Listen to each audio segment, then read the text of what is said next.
Hi, we're We're gonna wrap our hands up. We're gonna wrap our hands. We're gonna make a quick video on how to wrap your hands for HEMA for both dagger sparring safety and longsword sparring safety. Both me and Isabel, my camera person, my camera woman, we do dagger sparring, we do longsword sparring, and both of those seem to beat the hell out of my thumbs, at least. And me too. I have these long, easily deflected fingers, so I've been getting a lot of like bruises and like injuries in this area.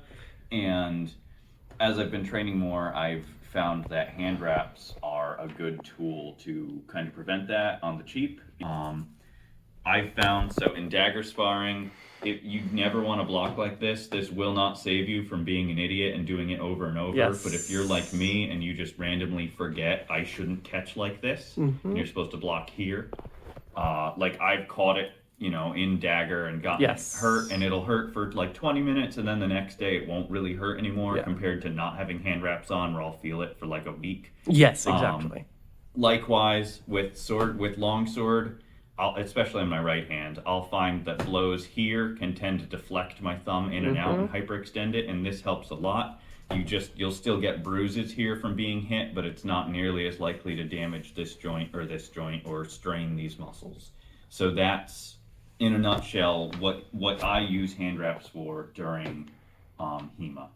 And the reason hand wraps came to mind for me is that I boxed for a lot of years, so I've wrapped my hands a ton of times, so I thought I would put together a video to show what to do with hand wraps to kind of achieve that goal. Here we go.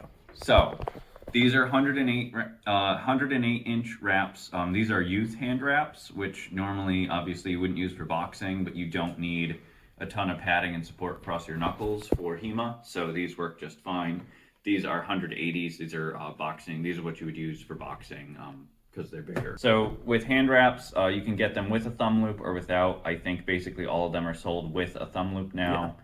If you don't have a thumb loop, you can just like tuck it when you start and then trap it with your first wrap. But yeah, usually you'll have a thumb loop. There is a top and a bottom to them. Usually it's pretty obvious which one is the top. It's the same side that the Velcro attachment at the end is on. If you put it on upside down, you can just add a half twist towards the end to fix that, but it's not that big of a deal. Yeah. But try to get it right. So to wrap your hands for HEMA, what I found works well, and there's more than one way to do this, but this is what I do. There's a million ways to do it. Yes, there's basically infinite ways to do this, and you can play around with it. What I do is I come around my wrist just kind of 2 or 3 times. This just kind of gives you the basic structure of, like, this is what you attach to with your further wraps to kind of have it to bind and pull against. And then as you come out on the thumb side, you go around the whatever this bone is in your thumb. And what I do is I go between my pinky and my ring finger. Here, the only thing that's important is to make sure it doesn't bunch up or it'll cut into your fingers. It's not a big deal, but it'll get uncomfortable after a couple hours of wear. And don't do it too tight.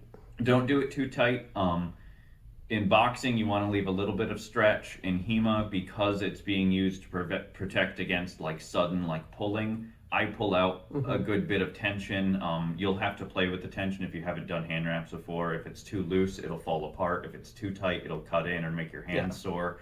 So you can't like hurt yourself messing it up, but there's a sweet spot for tension. It can be uncomfortable. Yes. So I go around here. Around the same thumb bone. Yep, around the same thumb, the same area. You generally want to have it kind of in the middle. If it's too high, it'll slide off. If it's too low, it won't give you the right protection. And then I do in between my pointer and my middle finger, right? And then on the next pass, you come around the pinky side, across your palm, and then you reverse directions around your thumb. Here, it's important to make like an OK symbol. As you tie the hand wraps, it will, whatever position your hand is in is where you're kind of locking it into. So in boxing, you do open hand because when you close your hand, it tightens the wraps and reinforces. So this is kind of the default thing. If you're holding a sword, you obviously don't want to have your hand fixed open. So when I'm doing this, I do this. You can also do a saber grip. I don't like to project my thumb that much while wrapping my hands. I think that's kind of funky, so I tend to just do this. But yeah, so it's down and around, Yes. and then, and then you'll do It's the, around the pinky, around the palm, and then And you around go the around the thumb. thumb in reverse. When you do this, you're kind of locking all the tension that you've pulled into this. You're locking it around your thumb. You come around the front, around your wrist, and then you come across the back of your hand, around the top of your thumb, and then around the back, and you can just keep wrapping. And you can burn it up on your wrist. You can also do like cross hatching across right, the so you back can of your go wrist. back between your thumb to, Yeah, you can do, there's plenty of things that you can do with it, but this is the simplest way, is you Yeah. just burn up the last of it going around your wrist. This works pretty well for me. I use hand wraps because they are like, I think the most I've ever spent on hand wraps is like $8. Yeah. These are very adaptable and easy to make work.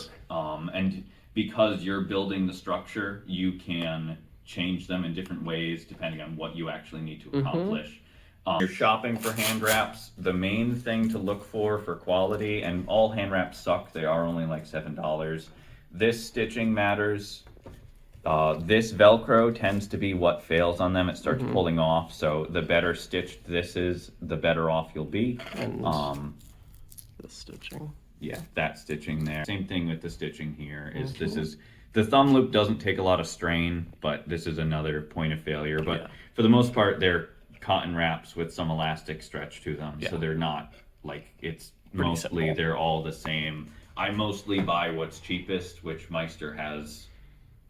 Yeah, some real like cheap ones on three Amazon. set packs and stuff. Yeah. So, you know, but shop around, buy whatever looks cheapest. They're also honestly. probably in like local sports stores and stuff. So Yeah, like Olympia Sport or wherever carries these, so you can go look at them in person too. it's also especially helpful if you do have like hypermobility issues. Yeah, I have, you know, hashtag HEMA player autism hypermobility So true. grab bag of problems. So Yeah. so it helps me a lot. But this has been really solid. You can get custom made gloves that have, well, not custom made, but like they're made for Yeah. supporting your thumb, that have like a Velcro nylon strap with no stretch that runs across here. And those are great. And I'm sure that they're great, and they're like $50. Yeah. So no. And If also they you- might not fit under gloves. They might not fit under gloves, etc. If you are someone who has some like serious injury here that you just can't afford to agitate or have get worse, I would recommend using more specialized gear Yeah. that's more protective. These I would say are like low to medium support. They help prevent mistakes and the odd like freak hit. But if you're someone who has really like delicate, fragile hands, I would recommend going with something more supportive. I'm also going to show a longer hand wrap just to show different structures that you can build and just to give myself more time to talk.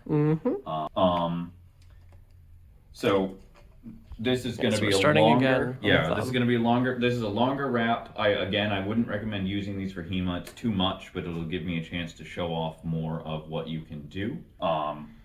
But yeah, when I wrap, I go usually 4 wraps around or so. Right, and normally you do this from the roll, but whatever. And then again, Isabel doesn't do this, I do this. If people want to see how she wraps her hands, we can do a it supplemental doesn't matter. video or whatever. But again, just play around with I kind it. of do it the other way around, basically. Yeah, worst case is it comes out loose and you Yeah, have to retry which it or it doesn't work. does happen to me. Yeah. But yeah, I do all 4 to capture here. All 4 fingers. Yeah. Yeah, And in around. between all 3 rather, to protect here. Then I go around here. If you wanted to do like more padding on your knuckles, Right, you you can can go go around around like that. this a couple times. Again, when you turn around your thumb is where you really lock in the tension that you've put in already. So I usually go in one direction, and then I come around the in thumb. another direction, right? Yeah, and that's now- like the cross. Yes. And then in boxing, and I don't know if this will be helpful for people in HEMA, but in boxing, the thing you want to avoid is deflection downwards because it'll hyperextend your wrist. Up here is not so bad, but usually what you do is you'll do this multiple times, you'll build a cross across the back, and that acts as a shock absorbing spring, right? If you wanted to do more thumb support, you could go around it again. You can just do the 2 ways to go around the thumb. Yeah, there you go. Yeah, this way too.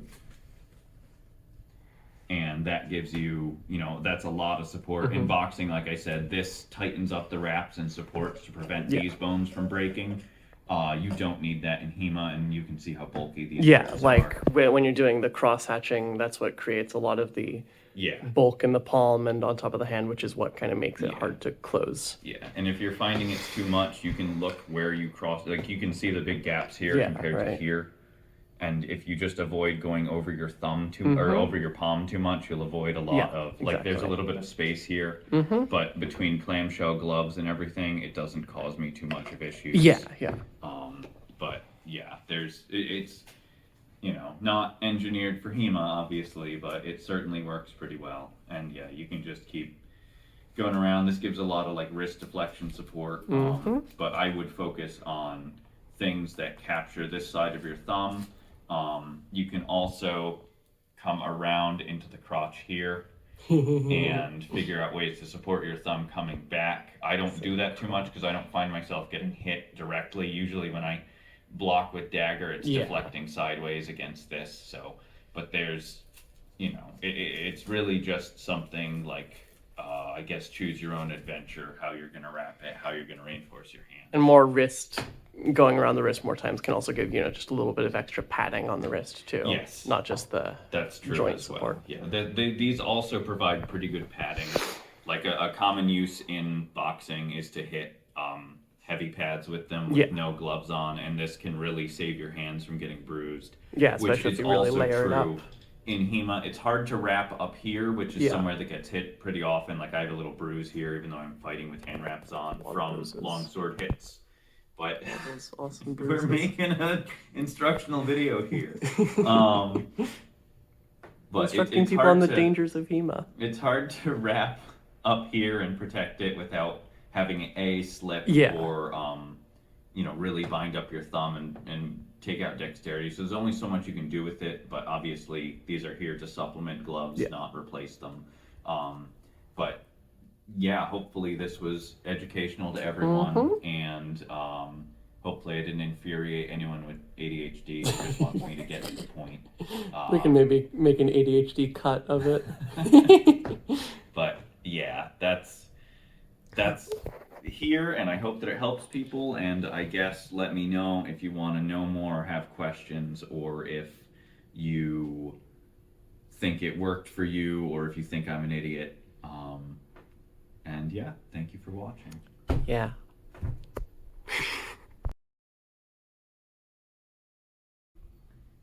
What do I say? Millennial pause. Millennial pause. Hand wrap tutorial. Hand wrap tutorial, yes. Okay. But if you're someone who has really, like, delicate, fragile hands, I would recommend... Soft hands, brother. I would recommend